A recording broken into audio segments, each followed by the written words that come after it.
வணக்கம் மக்களே, welcome to FDFS with Mohi. So இன்றைக்கி நம்ம ஒரு ஹாலிவுட் ஆக்ஷன் திரைப்படமாக ரிலீஸ் ஆகிருக்க from the world of John Wick Ballerina படத்தினுடைய ரிவ்யூ தான் பார்க்க போகிறோம். இந்த படத்தில் லீட் பண்ணியிருக்காங்க ஆனடி ஆமோஸ் அவர்கள் அண்ட் கீனு ரீவ்ஸ் வந்து பார்த்திங்கன்னா ஒரு ஸ்பெஷல் கேமியோ பண்ணியிருக்காரு. அண்ட் இந்த படத்தை இருக்காங்க லென்ஸ் ஃபிஷ்மேன் அவர்கள். ஸோ இந்த படம் வந்து பார்த்திங்கன்னா ஜான் விக் யூனிவர்ஸ்குள்ளே அடங்கும். ஸோ புதுசாக என்ட்ரி இருக்காங்க ஆனடி ஆமோஸ் அவர்கள். ஸோ இந்த படம் எப்படி வந்திருக்கு, என்ன மாதிரியான அனுபவத்தை கொடுத்துருக்கு, எந்த அளவுக்கு ஸ்டண்ட் ஒர்க் ஆகிருக்கு ஒர்க் ஆகலை அப்படின்றத டீட்டெயிலான ரிவ்யூவில் பார்ப்போம். போகிறதுக்கு முன்னாடி இந்த ரிவ்யூ ஆனது உங்களுக்கு பிடிச்சிருந்தா மறக்காமல் லைக் பண்ணுங்கள், கமெண்ட் பண்ணுங்கள், ஷேர் பண்ணுங்கள், சேனலில் சப்ஸ்கிரைப் பண்ண மறந்துடாதீங்க. வாங்க நம்ம ரிவ்யூக்கு போகலாம். ஸோ பாலரினா இந்த படத்தினுடைய கதை சுருக்கம் என்ன அப்படின்னு கேட்டிங்கன்னா, ஒரு அசாசின் அவங்களோட பொண்ணு தான் ஆனடி ஆமோஸ். அவங்க வந்து சின்ன வயசில் இருக்கும்போது மர்ம நபர்களால் அவங்க அப்பா வந்து கொலை பண்ணப்படுறாரு. ஸோ அதுக்கு பழி வாங்கும் படலமாக பார்த்தீங்கன்னா ரொசாரோமா அப்படின்ற ஒரு குழுவில் வந்து இவங்க ஜாயின் ஆகிறாங்க. அதுவும் ஒரு அசாசின் டீம் தான். ஸோ அவங்க வந்து ட்ரெயின்ட் ஆகி தன்னுடைய அப்பாவை கொண்டவங்கள எப்படி ரிவெஞ்ச் எடுத்தாங்களா இல்லையா, எப்படி ஃபைண்ட் அவுட் பண்ணாங்க அப்படின்ற கதையை நோக்கி தான் இந்த படம் நகரப்படுது. ஸோ இந்த படத்தினுடைய பாசிட்டிவ் நெகட்டிவ் பற்றி பேசுவோம். ஸோ ஜான் விக் யூனிவர்ஸில் இந்த படம் வந்து பார்த்திங்கன்னா லைனப்பில் பார்த்தீங்கன்னா நீங்கள் வந்து ஜான் விக் 3 இருக்கு இல்லையா, அதுக்கப்புறம் இந்த படத்தை பார்த்துக்கோங்க. அதுக்கப்புறமா ஜான் விக் 4 பார்த்தீங்கன்னா உங்களுக்கு கரெக்டான ஒரு லைனப்பாக இருக்கும். ஸோ இது தனியாக வாட்சலோனா பார்க்கலாமா கேட்டிங்கன்னா பார்க்கலாம். பட் அந்த 3 பார்க்கும்போது கொஞ்சம் லைட்டாக கனெக்ட் ஆகிறதுக்கான சான்சஸ் இருக்குது. ஸோ இந்த படத்தினுடைய பாசிட்டிவாக பார்க்கும்போது இந்த படத்தினுடைய ஸ்டண்ட்டு தான் ஃபஸ்ட்டு விஷயமே. அந்த ஸ்டண்ட்டு தான் இந்த படத்தில் வந்து பார்த்திங்கன்னா லிட்ரலி ஒரு 6-7 ஸ்டண்ட்ஸ் வருது. இந்த ஃபஸ்ட் ஹாஃபில் வந்து பார்த்திங்கன்னா மிக முக்கியமாக வந்து பார்த்திங்கன்னா ஒரு ஹோட்டலில் நடக்கும் ஒரு ஸ்டண்ட்டு. அதுக்கப்புறம் வந்து ஒரு சின்ன விஷயந்தான் அந்த படத்தில். ஒரு கார் வந்து ஆப்போசிட்டில் சைடில் வந்து இடிச்சிட்டு இவங்க கார் வந்து அப்படியே ஸ்லைட் பண்ணிக்கிட்டே இருப்பாங்க. இதில் அவங்க தொங்கிக்கிட்டே வந்து சுட்டுக்கிட்டே இருப்பாங்க. அந்த சீனாக இருக்கட்டும். அண்ட் அதுக்கப்புறம் வந்து பார்த்திங்கன்னா செகண்ட் ஹாஃப் ஃபுல்லாக வந்து ஒரு பனிமலையில் ஒரு ஸ்டண்ட் நடக்கும். அங்கே வந்து பார்த்திங்கன்னா இவங்க போகிற இடம்லாம் கனி வைக்கிற மாதிரி ஃபஸ்ட்டு ஒரு கேஃப் போவாங்க. கேஃபில் வந்து பார்த்திங்கன்னா எல்லோரும் யூஸ்வலாக தான் இருப்பாங்க. அப்புறம் உங்களுக்கு வந்து இன்ஃபர்மேஷனுக்கு அப்புறம் எல்லாருமே அதாவது போகிற வரவங்களாம் இவங்க நடிப்பாங்க. அந்த கேஃப்குள்ளே நடக்கிற ஸ்டண்ட்டாக இருக்கட்டும், அதேமாதிரி 2 பேரும் பிளேட் மாற்றி அடிச்சுக்கிற ஸ்டண்ட்டாக இருக்கட்டும், அண்ட் இன்ட்ரோல் பிளாக்ல வர ஒரு ஸ்டண்ட்டாக இருக்கட்டும், அதே மாதிரி வந்து பார்த்திங்கன்னா அந்த தீயை பற்ற வச்சு 2 பேர் சைட்லேருந்து அடிச்சுக்கிற அந்த ஒரு ஸ்டண்ட்டு, அண்ட் அதுக்கப்புறம் வந்து கிளைமேக்ஸ் ஸ்டண்ட்டு. கிளைமேக்ஸ்லலாம் பயங்கரமாக எடுத்துவிட்டாங்க. அதாவது இவங்க வந்து எந்த இடத்துக்கு போனாலுமே வந்து பார்த்திங்கன்னா அந்த இடத்துல ஆளுங்க வந்துக்கிட்டே இருப்பாங்க, தொடர்ந்து வந்துக்கிட்டே இருப்பாங்க. அண்ட் அந்த ஊரே வந்து பார்த்திங்கன்னா ஒரு கொலகார ஊர். சிட்டிசன்ஸ்லாம் வந்து ஃபோன் பண்ணி சொல்லுவாங்க, இந்த மாதிரி ஒருத்தி வந்திருக்கா உள்ளுக்குள்ளே. சிட்டிசன்ஸ் நான் சொல்லும்போது படிக்கும்போது எல்லோரும் வந்து அவளை அட்டாக் பண்ணுங்க அப்படின்னு சொல்லுவாங்க. ஸோ அட்டாக் பண்ணுறது வந்து ஒவ்வொருத்தவனா ஃபேமிலியில் இருக்கிற அதாவது லேடிஸ், ஜென்ட்ஸ், வயசானவங்க எல்லாருமே வந்து போட்டு பொழந்து கட்டுவாங்க இவங்கள. ஸோ இது எதிர்த்து தாண்டி தான் இவங்க நிறைய இடங்கள் பண்ணிகிட்டே இருப்பாங்க. அதுவும் செகண்ட் ஹாஃபில் தான் ஸ்டண்ட் அடுத்தடுத்து அரங்கேறிகிட்டே இருக்குது. அதுக்கப்புறம் முக்கியமாக வந்து கன் ப்ரிப்பேர் பண்ணுற இடத்துல வந்து ஒரு ஸ்டண்ட்டாக இருக்கட்டும், இது மாதிரி நிறைய இடங்கள் சொல்லிட்டு போகலாம். ஸோ இந்த படத்தில் ஸ்டண்ட் மிக முக்கியமாக நல்லாவே கோரியோகிராஃப் பண்ணப்பட்டிருக்கு. எஸ்பெஷலி இந்த கடைசியாக நடக்கிற ஒரு விஷயம், இந்த ஆப்போசிட் சைடில் வந்து நெருப்பு 2 பேரும் பற்ற வச்சு இது பண்ணிகிட்டு இருக்க அந்த ஸ்டண்ட்லாம் சூப்பராகவே மிரள விட்டாங்க. ஆக்சுவலி நிறைய இடங்களில் ஒரிஜினல் ஸ்டண்ட்டு நல்லாவே அப்பியர் ஆகுது.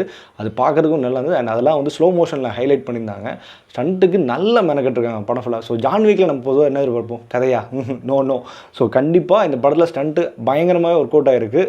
ஜான் விக் அளவுக்கு இல்லை அப்படின்னா கூட இந்த படத்தில் வந்து மேக்ஸிமம் எஃபர்ட் கொடுத்துருக்காங்க அப்படி தான் சொல்லி ஆகணும். அண்ட் ஆனடி ஆமோஸ் வந்து பார்த்திங்கன்னா இந்த படத்தில் வந்து ஃபுல் ஃப்ளெஜ்டாக ஆக்ஷனில் நல்லாவே இறங்கியிருக்காங்க. எஸ்பெஷலி இந்த ரெஸ்டாரண்ட்டு ஒரு பாரில் நடக்கும். நைட் டைமில் ஒரு பாரில் வந்து ஃபஸ்ட்டு அவங்க அதான் ஃபேஸ் பண்ண போகிறாங்க. அவங்களுக்கு கொடுத்த அசசன் வந்து பார்த்திங்கன்னா ஃபஸ்ட்டு ஃபேஸ் பண்ணுற ஒரு இடம். அந்த இடத்துல வந்து செம்மடியும் அவங்க என்னடா எடுத்தோடனே போய் நம்ம அவங்க அடிச்சிருவாங்கன்னு நினைப்போம். பட் ஆனால் போட்டு பொழந்து கட்டிடுவோம். அவங்கள பறப்பாங்க, தூக்கி போடுவானுங்க, என்னென்னமோ பண்ணுவானுங்க, போட்டு கண்ணாடி கடைசை உடைப்பாங்க. இது மாதிரி தொடர்ந்து வந்துக்கிட்டே இருக்கும். பட் அதுக்கப்புறம் தான் இவங்க வந்து பீட் பண்ணுவாங்க. அந்த சீன்ஸ்லாம் இருக்கட்டும். அதே மாதிரி வந்து பார்த்திங்கன்னா நான் சொன்ன அந்த கேஃப் சீனு, அந்த கேஃபில் அவங்க பண்ணுற ஆக்ஷன் சீக்வன்ஸ்லாம் மிரட்டி விட்டுருப்பாங்க. முக்கியமாக சின்ன விஷயம், கத்தியை தூக்கி போட்டு கண்ணில் குத்துறது, ஒருத்தவங்க கண்ணுக்குள்ளே கையை விட்டு நோண்டி எடுக்கிறது, அப்புறம் கையை பிடிச்சி பிச்சு இழுக்கிறது, இது மாதிரி வந்து அவங்களுடைய நடிப்பு இந்த படத்தில் ரொம்ப ஸ்பெஷலாக இருந்தது. அதுமாதிரி எமோஷனாகவும் சரி, இந்த படத்தில் அந்த பழி வாங்கும் அப்படின்ற ஒரு விஷயம் இருக்கு இல்லையா, அதை கரெக்டாகவே கேரி அவுட் பண்ணியிருந்தாங்க. அண்டு பாலரின் டான்ஸும் ட்ரை பண்ணியிருக்காங்க. அது எந்தளவுக்கு ஒரிஜினல் தெரியல, பட் அது நல்லாவே எடுபட்டிருக்கு இந்த படத்தில். அண்ட் இதை தாண்டி வந்து பார்த்திங்கன்னா ஸ்பெஷல் கேமியோவாக கீனு ரீவ்ஸ் வந்து பண்ணியிருக்காரு. அவர் வந்து 2 சீன்ஸ் வராரு. ஓப்பனிங் சீன் வந்து பார்த்திங்கன்னா ஜான் விக் 3யோட கனெக்ட் ஆகும். அண்ட் அதுக்கப்புறம் செகண்ட் ஹாஃபில் வந்து இவங்களுக்கு வந்து அசசின் பண்ணுறாங்க. என்னென்னா நீ வந்து அந்த பொண்ணை இங்கே இருக்க வரக்கூடாது, அவளை கூட்டுருவா, அந்த சிட்டியே டேஞ்சர் அப்படின்னு சொல்லிட்டு கூட்டுருக்கா பண்ணுறாங்க. பட் ஆனால் இவர் ஒரு டைம் கொடுக்குறாரு. ஸோ நீ உனக்கு ஒரு டைம் தரேன், உனக்கு ரூல்ஸ் தெரியும், அதுக்குள்ளே முடிச்சுட்டு வா, இல்லைனா நான் என்ன பண்ணுவேன்னு தெரியும்னு சொல்லிட்டு கொடுக்குறாரு. பட் அவரே ஒரு கட்டத்தில் வந்து ஹெல்ப் பண்ணுற நிலைமைக்கு போயிடுறாரு. ஸோ அந்த சீன்ஸாக இருக்கட்டும், இருக்கட்டும், அவரோட என்ட்ரியே வந்து பயங்கரமாக இருந்தது. அந்த என்ட்ரி சீன்ஸ்லாம் தேட்டரே அழகிடுச்சு அப்படின்னு தான் சொல்லி ஆகணும். அண்ட் கொடுத்த வேலையை கரெக்டாக பண்ணியிருக்காரு இந்த படத்தில். இதை தாண்டி மற்ற எல்லாருமே அந்த கான்டினென்டல் ஹோட்டலாக இருக்கட்டும், அப்புறம் வேறு ஒரு ஹோட்டல் காட்டுவாங்க, அப்புறம் டேனியல் பெயின் சொல்லிட்டு ஒரு கேரக்டர் காட்டுவாங்க, அவங்களோட குழந்தை, அண்ட் வந்து இவங்களுக்கு ஒரு சிஸ்டர் மாதிரி இன்னொருத்தவங்க காட்டுவாங்க. ஸோ 2-3 ட்விஸ்ட்லாம் வச்சுருப்பாங்க. அதுவும் சரி ஓகேவாக இருந்தது. ஸோ இந்த படத்தில் வந்து பார்த்திங்கன்னா விஎஃப்எக்ஸாக இருக்கட்டும், முக்கியமாக இந்த படத்தினுடைய பிஜிஎம் ஒர்க்ஸ், பிஜிஎம்ஸ் எனக்கு வந்து பொதுவாகவே ஜான் விக்கில் ரொம்ப பிடிக்கும். அதாவது வந்து பார்த்திங்கன்னா பெப்பி நம்பராகவும் போடுவாங்க, அட் சைடு வந்து பார்த்திங்கன்னா இன்ஸ்ட்ருமெண்ட் நம்பராகவும் போடுவாங்க. ஸோ இந்த படம் ஃபுல்லாகவே மியூசிக் நம்மளை நிறைய இடங்களில் என்கேஜ் பண்ணிக்கிட்டே இருக்கும். அது சொல்கிறதுக்கு வார்த்தைகள் இல்லை. நீங்கள் படத்தை வந்து பார்க்கும்போது ஃபீல் பண்ணுவீங்க. ஸோ நல்ல தேட்டரில் போய் தயவு செஞ்சு இந்த படத்தை பாருங்கள். முக்கியமாக டால்பி அட்மாஸ் இருக்கிற தேட்டரில் போய் பாருங்கள். ஏன்னா சவுண்டு எப்படி இருக்கும் உங்களுக்கு தெரியும். அதுவும் நிறைய கன்ஸ் வெரைட்டியில் வந்து வர சவுண்ட்ஸ்லாம் வந்து பார்த்திங்கன்னா காமிச்சிருப்பாங்க. அதுவாக இருக்கட்டும். அண்ட் இதை தாண்டி வந்து பார்த்திங்கன்னா இந்த படத்தினுடைய மைனஸ்ன்னு சொல்ல முடியாது. ஸோ இந்த படம் வந்து பார்த்திங்கன்னா ஒரு 2 hours தான். ஸோ 2 hours மேக்ஸிமம் கிரிப்பிங்காக கொண்டு போயிருங்க. பட் ஃபர்ஸ்ட் ஹாஃப் மட்டும் கொஞ்சம் சில இடங்களில் லேக் அடிக்குது. என்னென்னா அவங்க வந்து எப்படி இந்த அசஷனை மாறுறாங்க அப்படின்ற அந்த விஷயம் இருக்கு இல்லையா, அதுக்கு கொஞ்சம் டைம் எடுத்துக்கிறாங்க. லிட்டரலி வந்து ஒரு 30-35 மினிட்ஸ் கிட்ட டைம் எடுத்ததுக்கப்புறம் தான் இந்த படத்தினுடைய ஸ்டண்ட் சீக்வன்ஸ்குள்ளேயே ப்ரிப்பேர் ஆகிறாங்க. ஆக்சுவலி இந்த ப்ரிப்பேர் ஆகிற சீன்ஸ் நல்லாயிருக்கும். பட் அது கொஞ்சம் வந்து ரெகுலராக பார்த்து பழக்கிற சீன் தானே, அதனால் புதுசாக என்ன இருக்குது அப்படின்ற மாதிரி கேள்வி கேட்க தோணுது. இந்த படத்தில் பொதுவான ஒரு லாஜிக் ஓட்டைகள் எல்லாருக்குமே தெரியும். எவ்வளோ தடவை சுட்டாலும் அடி வாங்க மாட்டாங்க, அது சாக மாட்டாங்க. அதே மாதிரி எவ்வளோ அடி அடித்தாலும் ரத்தம் வராது. ஸோ இந்த படத்தில் கொஞ்சம் அப்பப்போ ரத்தம் வந்து எட்டி பார்த்துட்டு போகுது. அதுவே எனக்கு கொஞ்சம் பார்க்கும்போது அதிசயமாக தான் இருக்குது. ஸோ அது வந்து இந்த செகண்ட் ஹாஃப்லலாம் பார்த்திங்கன்னா மேக்ஸிமம் அந்த ஒரே இடத்துல நடக்கிறது. அதாவது நிறைய பேர் வந்து அடிப்பாங்க, அப்போ கூட பெருசாக அந்தளவுக்கு அவங்களுக்கு அட்டாக் விழாத மாதிரியே ஒரு ஃபீல் காட்டுவாங்க. அதேமாதிரி எந்த சென்ஸு வருவாங்க. எனக்கு ஒரு பக்கம் இந்த படம்லாம் பார்க்கும்போது ஒன்றே ஒன்று தோணும், இவங்களுக்குலாம் பசிக்காதா, இவங்களுக்குலாம் தண்ணி தாங்க அடிக்காதா அப்படின்ற மாதிரி தோணும். அது மாதிரி எதுவுமே இது வரைக்கும் இந்த ஜான் விக்லையும் காட்டினதில்லை. அது தெரில, அது வந்து எனக்கு பெருசாக அது உடன்பாடு இல்லை.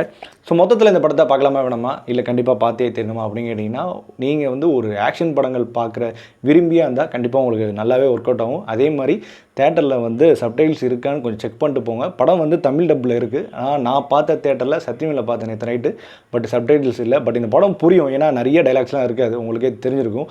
ஸோ இருந்தாலுமே சப்டைட்டில்ஸ் இருக்கான்னு கொஞ்சம் பார்த்து போங்க. கொஞ்சம் சப்டைட்டில்ஸ் இல்லாமல் எனக்கு கொஞ்சம் சிரமமாக இருந்தது.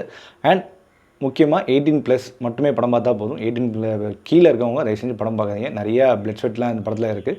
ஸோ இந்த படத்துக்கு நம்ம கொடுக்கக்கூடிய ரேட்டிங் என்ன அப்படின்னா 5க்கு 3.5. ஓகே மக்களே, இந்த ரிவ்யூ பிடிச்ச ரிவ்யூ பிடிச்ச மறக்காமல் லைக் பண்ணுங்கள், கமெண்ட் பண்ணுங்கள், ஷேர் பண்ணுங்கள், சேனலை சப்ஸ்கிரைப் பண்ண மறந்துடுங்க. Stay with me FTFS with மோகி.